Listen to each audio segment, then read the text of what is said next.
This video is brought to you by Ground News. What's up, Wisecrack? Jared here.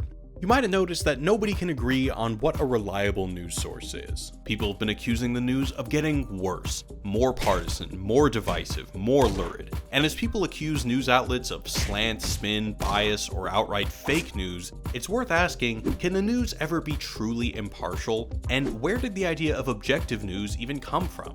So today we're going to see if we can answer these questions in this Wisecrack edition on, can the news be objective?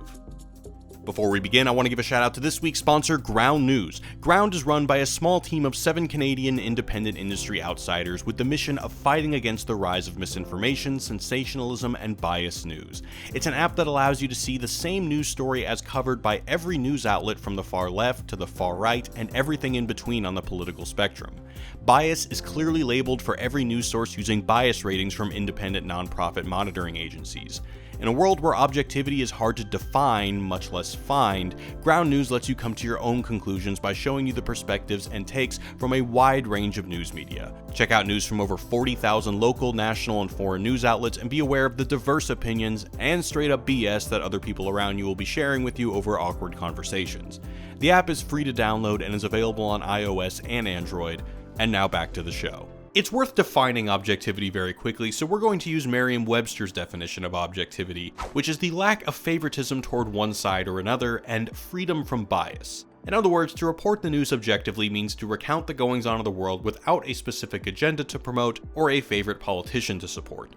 We also need to figure out where the idea of objective news comes from because it's a fairly modern phenomenon. For most of Western history, print publications like pamphlets were just another method of the king or landowner passing down whatever he wanted his subjects to know, or a method for the church to communicate with the faithful. But this started changing in the 18th century as the philosophies of the Enlightenment worked their ways into all aspects of culture, including news publications. Just as artists and scientists used the Enlightenment principle of reason to explore the world untethered from God and the aristocracy, so too did news publications that sprung up to offer accounts of social and political affairs. And this offered a new perspective on the role of objectivity in the press, as the same Enlightenment principles that tried to understand the natural world without bias were used to understand society. Or so they thought. Philosopher Terry Eagleton has discussed the complicated early days of the free press in his book, The Function of Criticism, which begins with an account of 2 of the earliest English papers, The Spectator and The Tatler. According to Eagleton, both of these papers used moral correction and satiric ridicule to offer criticisms of the aristocracy that would have previously gotten writers locked in a dungeon. At first glance, it would seem like this new freedom would enable an objective type of journalism that could inform regular citizens about current events. But, according to Eagleton, these publications were far from objective, and in fact, they largely served the purpose of the emerging bourgeoisie while creating an acceptable way to offer criticisms of the ruling class. What was even capable of being said, Eagleton notes, was defined by England's ruling bloc. The very ability to participate in the disinterested debate of English newspapers usually meant that one had to be a landowner too, meaning ironically that only those with an interest can be disinterested. In other words, the debate, disagreements, and coverage of these papers were all predicated on people who were impartially trying to grease the wheels of the society that kept them and their fellow landowners on top. While Eagleton was looking back in time at England's press in the 1700s, philosopher Soren Kierkegaard offered harsh criticism of Copenhagen's press that emerged during his lifetime 100 years later. But while Eagleton was critical of the European press for failing to offer a truly objective perspective on current events, Kierkegaard was critical of the papers in Copenhagen for being too objective. One of Kierkegaard's key philosophical tenets was that truth is subjectivity, which for him meant that for anything to be true, it had to elicit passion and commitment. Now that might sound a little bit strange, so follow with me for a bit.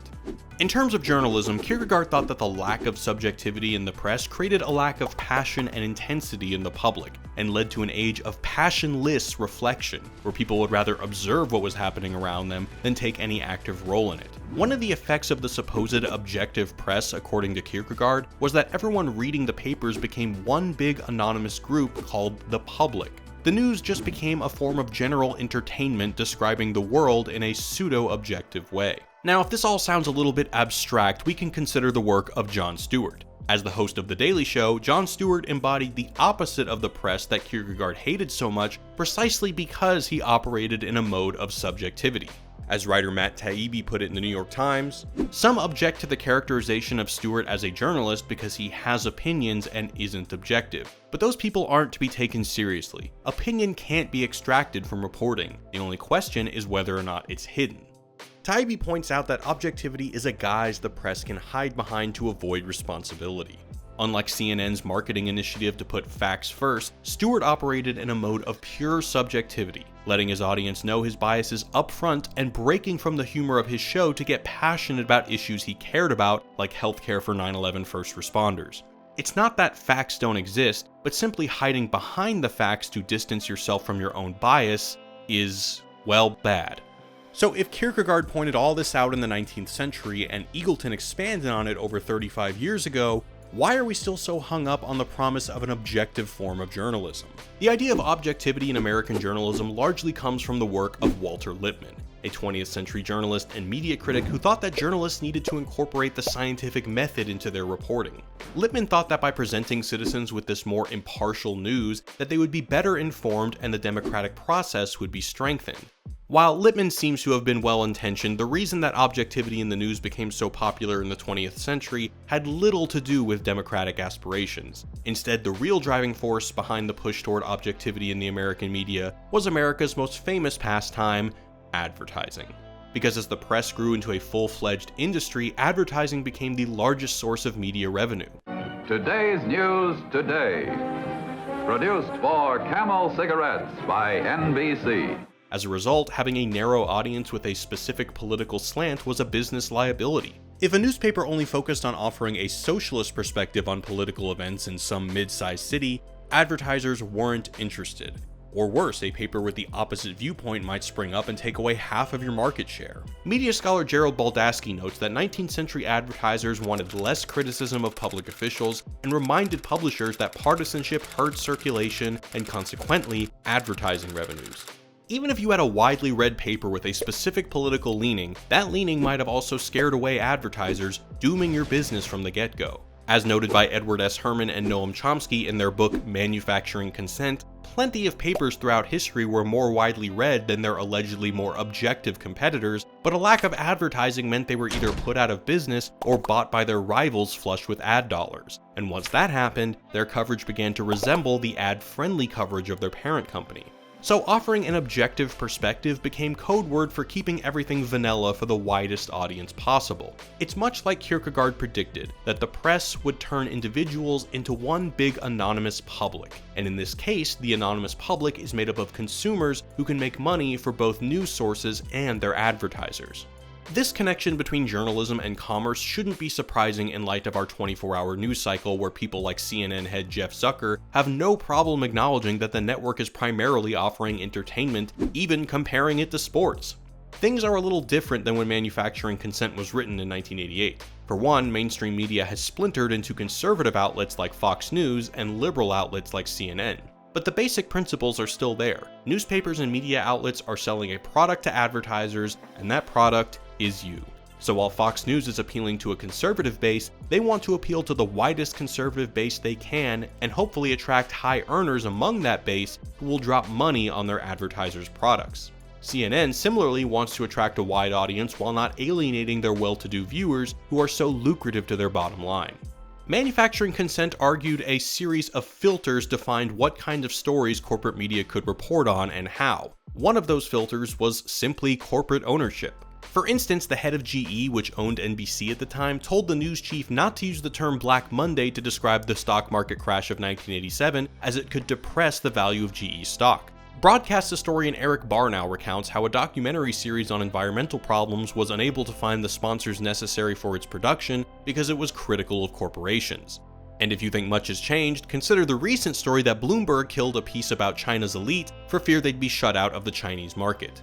And who could forget Vice President of East Coast Television and microwave oven programming for GE, Jack Donaghy.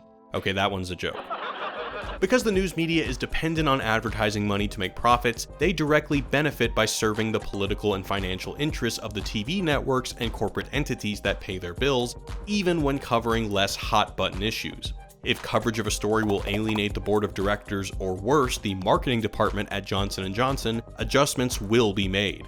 And according to Herman and Chomsky, much of what we are served as objective news is just propaganda for the powerful. They determine, they select, they shape, they control, they restrict in order to serve the interests of dominant elite groups in the society. It's not that journalists are bad, and plenty of journalists do amazing and important work, but many of them have to work through the constraints of news as business. So do we just forget objectivity? Brent Cunningham, the managing editor of the Columbia Journalism Review, thinks that a reconsideration of the value of objectivity can provide a window into a particular failure of the press, allowing the principle of objectivity to make us passive recipients of the news rather than aggressive analyzers and explainers of it. While we started with the question, can the news be objective? It seems like the better question might be, do we actually want the news to be objective in the first place? To which we'd likely answer, probably not. At least not the way most people think about it. Whether it's at the risk of ideology being smuggled into our news or losing our ability to critically look at information provided to us, it seems like facts alone won't save us.